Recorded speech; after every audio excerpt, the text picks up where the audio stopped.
True crime documentaries not only expose us viewers to stories we may never have heard of, but in some cases the process of filming and the documentaries themselves expose the actual criminals. We're going to talk about both. I'm Adam Andrews, Where Are They Now? And this is the top 10 terrifying people who got exposed in true crime documentaries.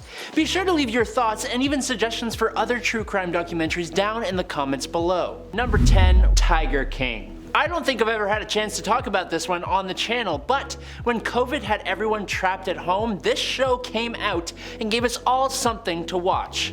Me and a few of my friends watched it together while doing a little video chat, and it was just a good old bonding time. The series itself, though, explores the incredibly deep, dramatic, and eccentric community of big cat conservationists and collectors in America, and the private zoos and animal sanctuaries that they have set up for the care and public display, and honestly, the exploitation of these animals. The series' primary subject in the first season is Tiger King, aka Joe Exotic, the absolutely wild owner of the GW Zoo in Wynwood, Oklahoma. Specifically though, it follows his bitter, years-long feud with Carole Baskin, the CEO of Big Cat Rescue in Tampa, Florida. Now, while what I've said sounds as if it's more of like a wildlife documentary, it absolutely is not. The season eventually records the events leading up to Exotic's conviction under federal statutes when it came to light that Exotic paid a hitman to take the life of Carole Baskin. But on top of that, his convictions also included violations of the Lacey Act and Endangered Species Act and resulted in a 22-year-long federal prison sentence. But that's just the first season. The second season covers the immediate aftermath of Exotic's imprisonment, the disappearance of Don Lewis, Carole's husband, and the downfall of big cat collectors Tim Stark and Jeff Lowe. The third season follows Don Antle, a rival to Joe Exotic and Carole Baskin, and it explores what is essentially his own cult. It's just a wild ride, pun not intended. Number 9, Cheri Brooks. This one is truly kind of a heartbreaker. Goodnight Sugar Babe, the killing of Vera Jo Regal, details the tragic life of 24-year-old Vera Jo Regal, who thanks to a disability had the mental capacity of an 8-year-old. Vera Jo unfortunately met Cheri Brooks. Cheri was the incredibly ruthless and domineering matriarch of 9 children who made up the Brooks family. Cheri convinced Vera Jo to see and eventually become pregnant with one of Cheri's sons. After Vera Jo had the baby, she lived with the Brooks family and basically became their own personal unpaid servant. Cheri even stole and cashed in on the vulnerable new mother's disability checks. That's the level of despicable we are going to be dealing with today. But it didn't stop there. In 2011, Vera Jo's brutalized body was found in Findlay, Ohio. Daniel Bixler, a cousin of the Brooks family, and his teenage girlfriend Nicole Peters were charged with committing the crime itself, but they claimed they were under the influence of the others, by which they meant Cheri Brooks and the Brooks family. Number 8, the American prison system itself. Time, the Kalief Browder story, released in 2017 and was an incredibly upsetting documentary that eventually caused real-world change. It tells the story of 16-year-old Kalief Browder, who was on his way home from a party when New York Police Department officers simply suspected him of stealing someone's backpack.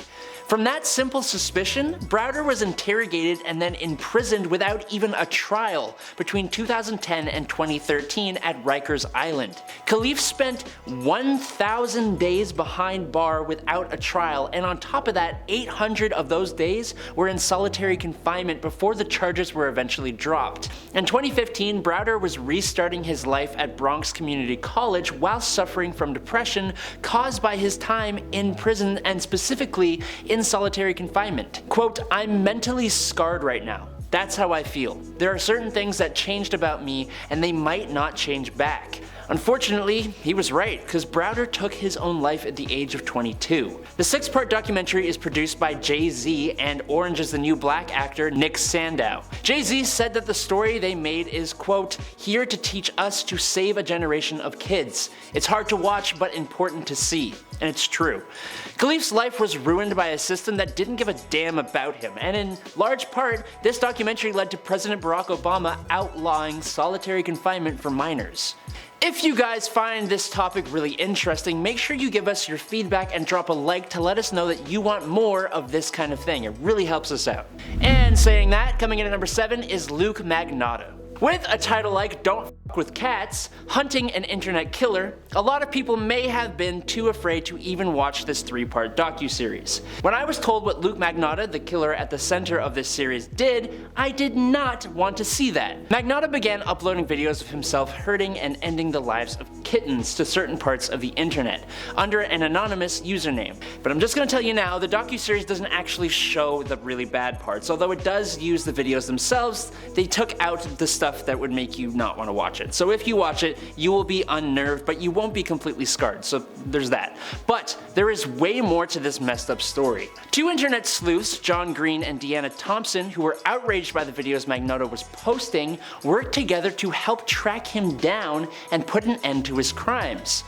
The case actually developed to another level when, in 2012, Magnotta took the life of student Jun Lin in Montreal, Canada, before he fled the country. Following his usual MO, he did also post a video of this online. Now, those 2 internet sleuths were not only tracking down someone who would mess with cats, but they were also helping the police to track down a killer. Magnotta was arrested in Berlin after visiting an internet cafe to check how famous he had become, and he was sentenced to life imprisonment, which serves you right, you sicko. Number 6, the Friedmans. In 2003, filmmaker Anthony Jarecki initially set out to make a documentary about popular New York City birthday party entertainer David Friedman, called Just a Clown. But then it all got flipped completely on its head, because instead of the fun showbiz film that he had in mind to make, Jarecki uncovered both Friedman's brother, Jesse, and Jesse's father, Arnold, who had pleaded guilty to incredibly unsettling crimes way back in 1987. Back then, police intercepted a package containing, photographs addressed to Arnold Friedman, who was working as a teacher at the time.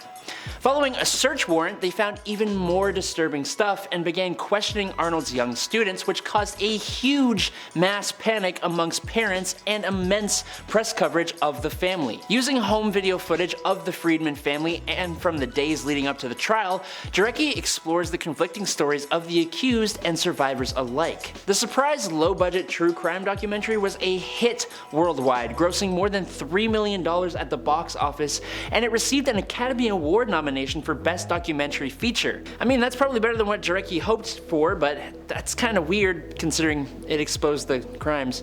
It feels kind of weird, I don't know. Number 5. The church itself. The Netflix 7-part true crime docuseries, The Keepers, is an incredibly dark, unsettling, and disturbing investigation into the unsolved slaying of a nun named Sister Catherine Kesnick. In 1969, 26-year-old Kesnick was teaching at a Baltimore all-girls Archbishop High School when she went missing. Her body was found a few months later at a garbage dump close to her apartment.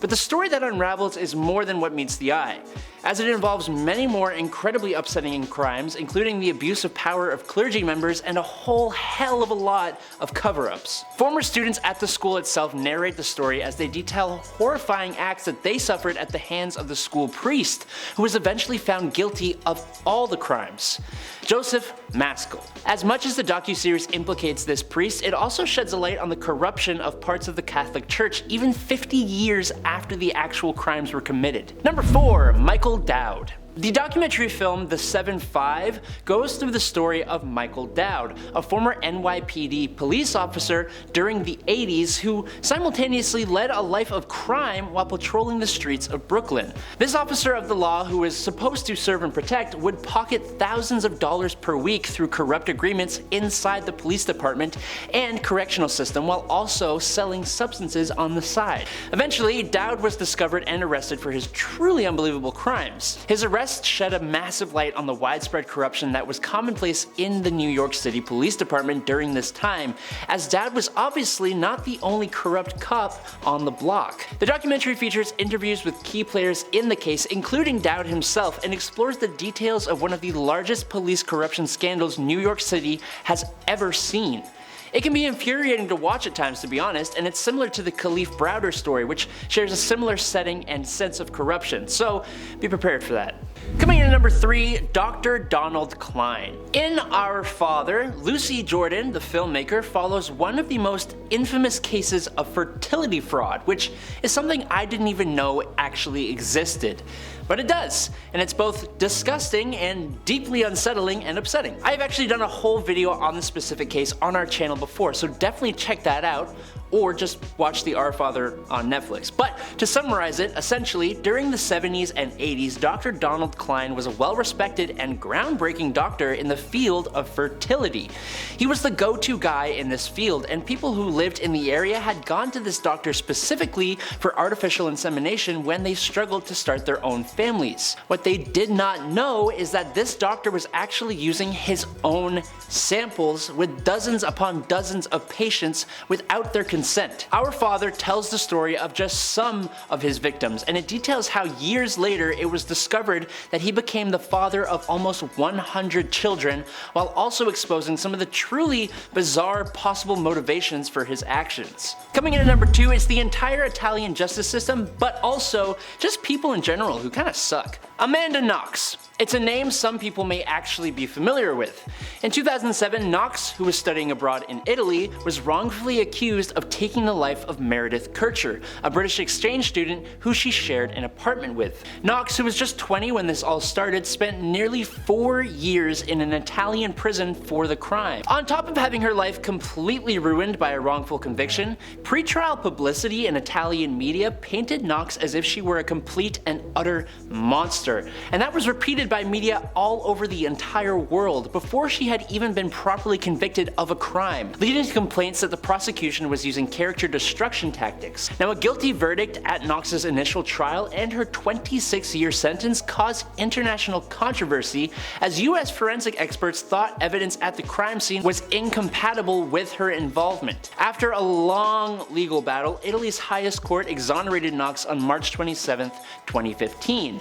It's an incredibly interesting story, and it's also kind of hard to watch at times as this young woman is vilified around the world and her life is completely destroyed for something she didn't even do. And in at number 1 is Robert Durst. In 2010, Andrew Jarecki directed the true crime mystery romance film All Good Things, which starred Ryan Gosling and Kirsten Dunst. And it was based on the real-life mystery surrounding a wealthy real estate heir named Robert Durst and the deaths he was connected to over the years. This film, incredibly, got the attention of the real-life Robert Durst, who absolutely loved it. He called Jarecki and teamed up with the director of All Good Things for a documentary series called The Jinx: The Life and Deaths of Robert Durst, which aired on HBO in 2015. The Jinx sets itself apart as Durst was interviewed by Jarecki for 20 hours over a bunch of years after never cooperating with reporters in any way.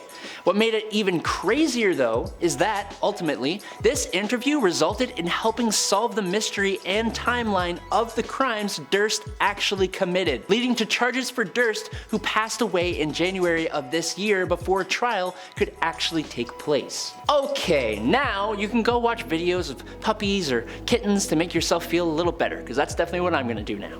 This has been Where Are They Now? I'm Adam Andrews, stay safe out there, and I'll catch y'all on the flippy flop.